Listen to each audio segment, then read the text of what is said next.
नमस्कार दोस्तों, मेडी हिंदी चैनल में आप सभी का स्वागत है। दोस्तों, आज के वीडियो में हम कालनारविड मैक्स टैबलेट का रिव्यू करने वाले हैं, जो हड्डियों की कमजोरी को दूर करने के लिए एक अच्छा टैबलेट है। तो अगर आप इस टैबलेट के बारे में जानना चाहते हैं तो वीडियो को पूरा आखिरी तक देखते रहें। इससे पहले दोस्तों, अगर आप हमारे चैनल पर नए हैं तो प्लीज़ पहले हमारे चैनल को सब्सक्राइब करें और बाजू में दिए हुए बेल बटन को भी दबा दें, ताकि हमारे नए वीडियो की नोटिफिकेशन आप तक सबसे पहले पहुंच सके, जो बिल्कुल ही फ्री है। तो चलिए दोस्तों, वीडियो को शुरू करते हैं।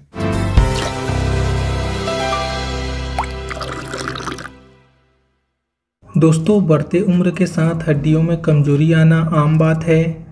बदलते वातावरण, हमारे खान पान से हमारे शरीर और हमारे हड्डियों के लिए जो आवश्यक पोषक तत्व है वह हमारे शरीर को नहीं मिलता, जिसके कारण हमारे शरीर में या हमारी हड्डियों में कमजोरी आ जाती है। हड्डियां हमारे शरीर का ढांचा होता है जो हमारे शरीर को संभाल कर रखता है। अगर हड्डियों में कमजोरी आती है तो हमारा शरीर पूरे तरह से कमज़ोर हो जाता है। हड्डियों में कमजोरी आने से हड्डियों में कट आवाज़ आना, हड्डियों में दर्द होना, जोड़ जोड़ में दर्द होना आदि समस्याएं आती है। आगे चलकर यह वात रोग, गठिया रोग जैसे रोगों में बदल जाता है। कालनारविड मैक्स टैबलेट गठिया रोग, नसों की कमजोरी, शरीर की कमजोरी, हड्डियों की कमजोरियों को दूर करने के लिए एक अच्छा विकल्प है। कालनारविड मैक्स टैबलेट नोकनील फार्मा कंपनी द्वारा मार्केटिंग किया जाता है। इस टैबलेट का प्राइस 179 रुपये है, जो कि 10 टैबलेट का यह पूरा स्टिप है।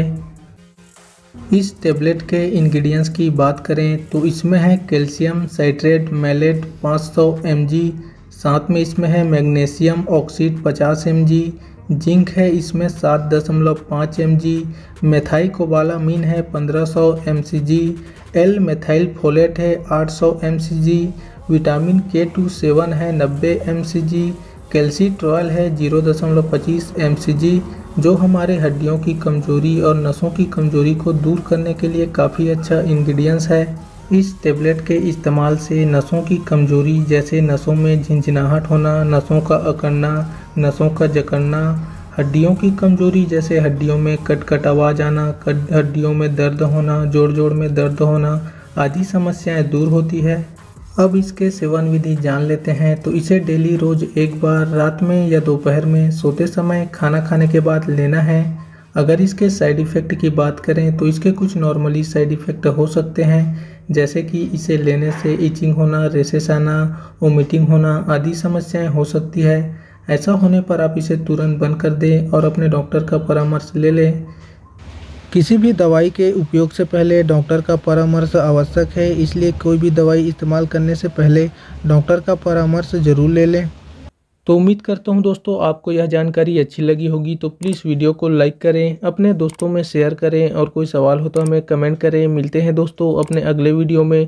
तब तक के लिए दोस्तों वीडियो को यहीं पे समाप्त करते हैं। टेक केयर, अपना ख्याल रखें। वीडियो को देखने के लिए बहुत बहुत धन्यवाद।